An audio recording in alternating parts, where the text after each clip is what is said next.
안녕하세요. 강전입니다. 오늘은 챕터 5장 데이터 가공, R은 데이터를 이렇게 다룬다에 대해서 배워보도록 하겠습니다.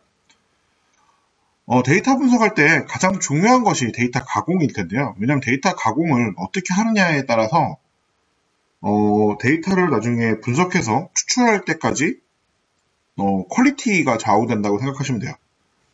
이 데이터 가공은 변수를 생성하거나 변수명을 바꾼거나 혹은 데이터를 조합해서 만들거나 이런 과정을 전부 다 데이터 가공이라고 하는데, 실제로는 전처리라는 용어를 제일 많이 사용하는 것 같고요.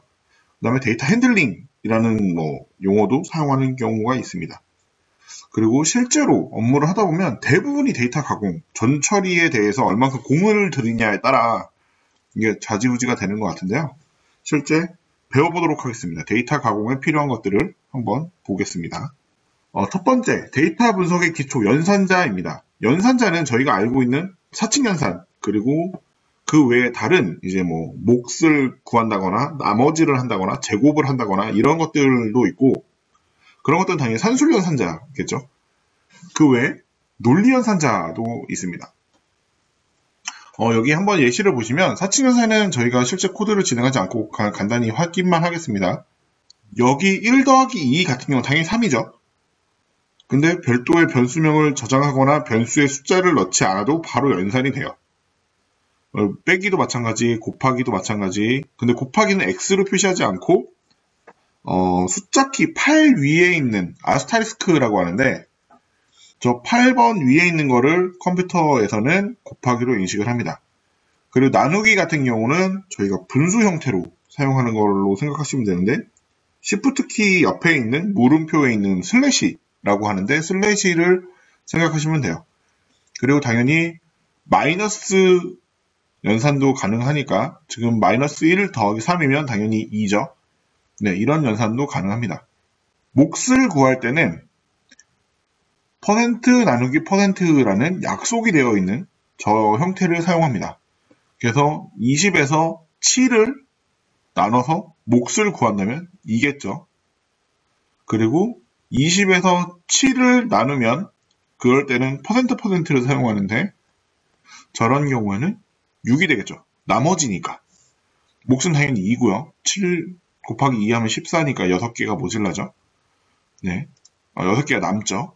네. 그렇고 당연히 여기 나머지는 이런 6이 나옵니다.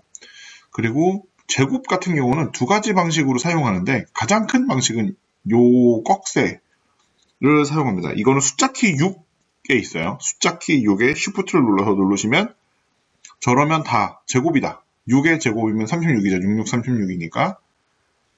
그리고 아스타리스크를 2개를 하시는 것도 곱하기에 2번 하는 거니까 제곱이죠. 저런 식으로도 사용하는데, 일반적으로는 대부분 다 이렇게 사용한다는 거 알아두시면 좋을 것 같습니다.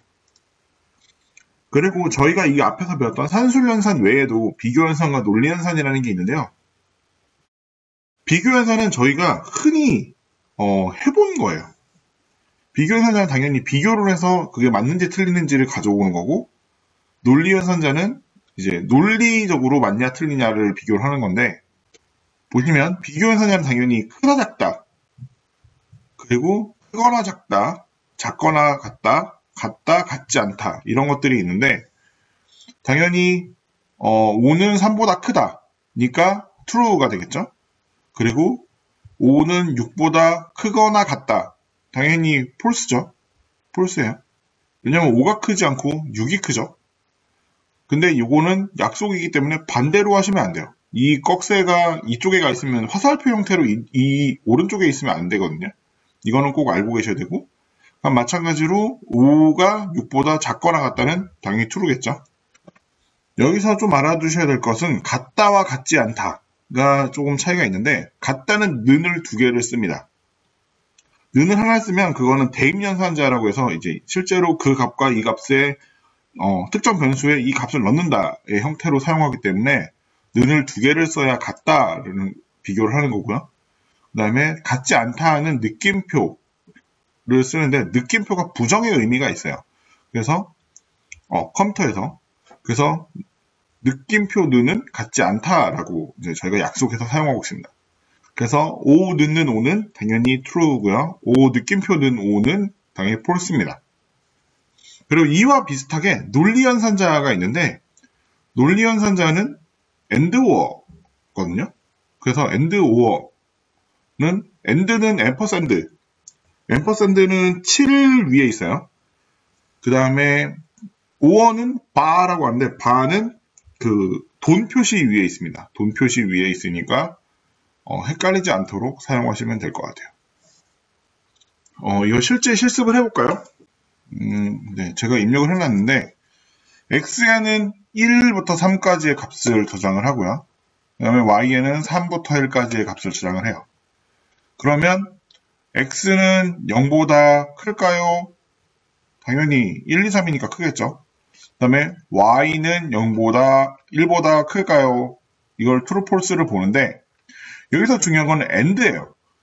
x가 0보다 커야 되고 y가 1보다 커야 되는 게 둘 다 충족을 해야지 맞는 거거든요. 여기 간단히 보시면 그러면 처음부터 비교를 할게요. x는 1, 3, 2, 2, 3, 1이에요. 자, 그럼 저는 값이 예상이 됐습니다. 여러분은 예상이 되셨나요? 시작을 해보면 true, false죠. 당연히. 처음에는 true죠. 두 번째도 true고 세 번째는 false예요. 왜냐하면 1보다 크다라고 했는데 크지 않죠. 1과 같습니다. 그 다음에 이 or 같은 경우는 x는 0보다 커야 되고 y는 0보다 크다인데 이거는 둘 중에 하나만 충족하면 되고 and는 둘 다 충족해야 돼요. 이게 차이인데 그래서 이걸 실행을 해보면 당연히 true가 나와요. 크게 보시면 저희가 실제로 이 연산에 대해서는 결과를 갖고 있는데 네, 쉽게 생각하시면 돼요. true 전부 다 true죠. 그리고 y는 1보다 크다는 마지막에 1인 경우에는 false예요. 이렇게 생각하시면 좀 더 쉬울 것 같습니다.